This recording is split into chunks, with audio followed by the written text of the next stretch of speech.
Hello guys, कैसे हैं आप सभी। Good morning all of you. तो मैं हूं आपका रॉकी रजक, आपका एजुकेशनल ट्रेनर जो देता है आपको एजुकेशनल ट्रीटमेंट। मैं एजुकेशनल ट्रीटमेंट में आपको लाइट चैप्टर पढ़ा रहा था क्लास 10th का। उसी का आज जो है लास्ट टॉपिक करने वाले हैं, power of the lens. Last lecture में हमने लेंस फॉर्मूला पढ़ा था और साइन कन्वेंशन के बारे में पढ़ा था, और उससे पहले हमने इमेज फॉर्मेशन पढ़ा था। तो अगर आप लोगों ने नहीं देखा तो बैक में जाकर उसको देख लो, क्योंकि बहुत ही इंपॉर्टेंट टॉपिक है। और आज हम पढ़ेंगे पावर ऑफ द लेंस। ये भी एक बहुत ज्यादा इंपॉर्टेंट टॉपिक होता है हमारे इस चैप्टर का। पावर ऑफ द लेंस क्या होता है, सिंपल समझो। हम कहते हैं डिग्री ऑफ कन्वर्जेंस और डाइवर्जेंस ऑफ रे लाइट, कि भाई किसी भी लेंस की वो एबिलिटी कि भाई वो कितनी रे लाइट को कितना ज्यादा कन्वर्ज कर सकता है। कन्वर्ज मतलब इकट्ठा कर सकता है, या कितना ज्यादा डाइवर्ज कर सकता है। डाइवर्ज मतलब फैला सकता है। आपका कॉन्वेक्स लेंस जो होता है क्या करता है, लाइट को कन्वर्ज करता है, इकट्ठा करता है। और कॉन्केव लेंस जो होता है वो फैलाता है, वो डाइवर्ज करता है। दैट्स वाई जिसकी जितनी कन्वर्जिंग डाइवर्जिंग पावर होगी वो उतना ही ज्यादा क्या कहलाएगा, उसकी पावर भी उसी के ऊपर डिपेंड करेगी। अब जो है पावर ऑफ द लेंस है किस फैक्टर के ऊपर डिपेंड करता है। लेंस का पावर जो है आपका फोकल लेंथ के ऊपर डिपेंड करता है, फोकल लेंथ के ऊपर। पावर ऑफ द लेंस जो होता है defined as the reciprocal of the focal length. इसकी डेफिनेशन भी यही होती है। Power is equal to 1/f से हम डिनोट करते हैं, 1/f। इसका मीनिंग क्या है कि भाई जिसका फोकल लेंथ ज्यादा होगा, इनवर्सली प्रोपोर्शनल का मीनिंग क्या होता है, जिसका फोकल लेंथ ज्यादा होगा उसकी पावर कम होगी। बिल्कुल सही बात है बच्चों। जो जितना बड़ा लेंस होगा ना, जो जितना बड़ा लेंस होगा उतना ही ज्यादा क्या होगा आपका, उतना ही उसकी पावर कम होगी। और जिसकी फोकल लेंथ छोटा होगा वो ज्यादा स्ट्रॉन्ग होगा, उसकी पावर जो है बहुत ज्यादा होगी। दैट्स वाई आपका जो है ये पावर ऑफ द लेंस की एक बार डेफिनेशन लिख लो। ये क्या होता है, degree of convergence and divergence of ray of light by lens. Degree of convergence and divergence of ray of light by lens is called power of the lens. It is also defined as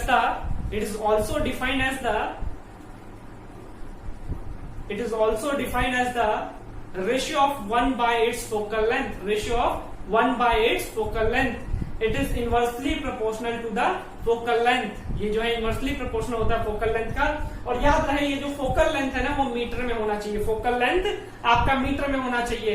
और इसका ऐसा unit जो होता है ना वो dioptre हो जाता है। ऐसा यूनिट डायोप्टर, याद रखना है। ऐसा यूनिट क्या हो जाएगा, ऐसा unit will be dioptre, DIAPTOR, dioptre. अब ये जो है कैपिटल D से इसको डिनोट करते हैं। अब देखो पावर ऑफ द लेंस है ना, पावर ऑफ द लेंस जो है अगर पॉजिटिव है तो यानी कि कॉन्वेक्स लेंस है। पॉजिटिव है तो कॉन्वेक्स लेंस है, नेगेटिव है तो कॉन्केव लेंस है। ऐसा क्यों बच्चों, क्योंकि देखो इसका जो फोकल लेंथ है, कॉन्वेक्स का फोकल लेंथ पॉजिटिव होता है ना, ओनली फोकल लेंथ के ऊपर डिपेंड कर रहा है।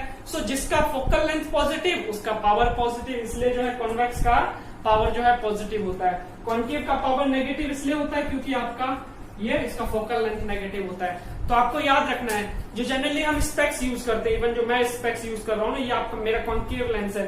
इस साइड से जो है गड्ढा है, इस साइड से कर्व्ड फेस है, और इस साइड से आउटवर्ड फेस है। ये क्या है, कॉन्केव लेंस है। तो इसकी पावर क्या होगी, नेगेटिव। तो याद रखना, अगर आप स्पेक्स यूज करते हो तो आपके पास अगर आपको दूर की क्लियर दिखाई नहीं देता तो आपका क्या है, आपका जो है नेगेटिव पावर है, -2 -3 इस तरीके से होता है वो। उसमें क्यों, क्योंकि आपका कॉन्केव लेंस यूज हुआ है। लेकिन अगर किसी को पास का नहीं दिखाई देता है तो वो कॉन्वेक्स लेंस यूज करता है, उसको बोलते हैं हाइपरमाइट्रोपिक पेशेंट। ये हम पढ़ेंगे नेक्स्ट चैप्टर में, 11th चैप्टर में है हमारे पास कि भाई मायोपिक पेशेंट क्या होता है, हाइपरमाइट्रोपिक क्या होता है, प्रेस मायोपिया क्या होता है, एस्टिग्मेटिज्म क्या होता है। ये आईज की डिसीज होती है। तो मैं जो हूँ मायोपिक पेशेंट हूँ, मुझे दूर का नहीं क्लियर दिखाई देता, पास का तो क्लियर दिखाई देता है, दूर का मैं क्लियरली नहीं देख पाऊंगा। दैट्स वाई मेरी पावर क्या है, नेगेटिव है। तो मेरे पास जो लेंस है वो लेंस कौन सा यूज हो रहा है, लेंस जो मैं यूज कर रहा हूँ वो कौन सा है, कॉन्केव लेंस है। मेरे पास जो लेंस है वो कॉन्केव लेंस है। अब इसके अलावा जो है आपका कई बार क्या होता है, मल्टीपल लेंस को कंबाइन कर देते हैं। मल्टीपल लेंस को कंबाइन करने का मतलब है कि भाई हमने यहाँ पे बोला भाई एक लेंस है, चाहे कॉन्केव हो कॉन्वेक्स हो, 1/f बोल देंगे। अब इसी पे अगर मैं कई सारे लेंस रख दूं, एक ही एक्सिस पे मैं कई सारा लेंस रख दूं, ये लो 3 लेंस रख दिया मैंने, इधर ऑब्जेक्ट रखा, मैं बोलता हूँ इन तीनों से इमेज बनाना चाहता हूँ। उस केस में अगर ये L1 है, लेंस 1, लेंस 2, लेंस 3, तो इसका टोटल पावर क्या हो जाएगा, तीनों को मिलाकर, मतलब कि इसको बोलते हैं combined power of the lens. याद रखना कंबाइंड पावर का फॉर्मूला होता है P1 प्लस में P2 प्लस में P3, मतलब कि तीनों लेंस के पावर को सिंपली हम ऐड कर देते हैं। और इसका फॉर्मूला क्या हो जाता है, 1/f1 प्लस में 1/f2 प्लस में 1/f3, मतलब कि सेम है, कुछ ज्यादा नहीं है, बस खाली उसको जोड़ देंगे, सबको सिंपली जोड़ दो तो आपका क्या आ जाएगा, total power of the lens, combined power of the lens भी कहते हैं। सो अब आपके पास क्वेश्चन है, एक क्वेश्चन आता है कि मान लीजिए कि कोई डॉक्टर है, उसने किसी पेशेंट को सजेस्ट किया है कि -2 डायोप्टर की पावर की रिक्वायरमेंट है, उसको -2 डायोप्टर की पावर की रिक्वायरमेंट है। आपसे पूछ लिया जाएगा कि भाई उस लेंस का फोकल लेंथ क्या होगा, लेंस का नेचर क्या होगा। सो फाइंड करिए। आपको क्या बोला गया कि भाई मेरे पास जो लेंस है वो -2 डायोप्टर है, माइनस में है पावर, तो पावर माइनस में आपको बोला कौन सा लेंस होगा, कॉन्केव लेंस, जिसकी पावर माइनस, वो लेंस कौन सा होता है, कॉन्केव लेंस। तो यहाँ पे लेंस कौन सा है, कॉन्केव लेंस, तो हम बोल देंगे लेंस हमारा कॉन्केव लेंस है। और हमें फोकल लेंथ फाइंड करना है, फोकल लेंथ फाइंड करना है तो पावर का फॉर्मूला होता है 1/f, तो f क्या हो जाएगा 1/p, f will be 1/p, तो सो क्या हो जाएगा 1 में माइनस का 2, 1 में माइनस का 2, सो हमारे पास क्या हो जाएगा, इसको सॉल्व कर दो। सॉल्व करने के बाद आप बोल दोगे 0.5, माइनस में 0.5 मीटर, सो माइनस में 0.5 मीटर, याद रहे मीटर में होता है, सो दैट्स व्हाई हमें मीटर लिखना है। आप यहाँ जो है आप सेंटीमीटर नहीं लिखेंगे, सेंटीमीटर में लिखना है तो इसको 50 सेंटीमीटर लिख सकते हैं, 100 से मल्टीप्लाई कर देंगे ना तो -50 सेंटीमीटर भी लिख सकते हैं। सो ये इस तरीके का क्वेश्चन आता है। अब मान लीजिए आपको बोला गया कि कोई आपका लेंस है, लेंस जो है कन्वर्जिंग नेचर का है, लेंस का नेचर क्या है, कन्वर्जिंग नेचर का लेंस है, और उसका जो फोकल लेंथ है वो 75 सेंटीमीटर, फोकल लेंथ क्या है 75 सेंटीमीटर, तो उसका पावर बताइए। सो क्या करेंगे कि भाई बोला फोकल लेंथ क्या है 75 सेंटीमीटर, पावर वो पूछा है, पावर का फॉर्मूला 1/f, सो क्या हो जाएगा 1 में 75 पुट कर देंगे, नहीं 75 नहीं पुट करेंगे, हम उसको मीटर में कन्वर्ट करके पुट करेंगे, तो मीटर में कन्वर्ट करने के लिए इसको 100 से डिवाइड, तो हम इसको ये भी कह सकते हैं 100 में 75, जिसको सॉल्व कर दो, 25 4 जा 25 3 जा, सो क्या हो गया 4/3 डायोप्टर, 4/3 डायोप्टर, जिसको डिवाइड करने पे 1.33 डायोप्टर आ जाएगा। ये क्या हो जाएगा, पावर ऑफ दी लेंस हो जाएगा।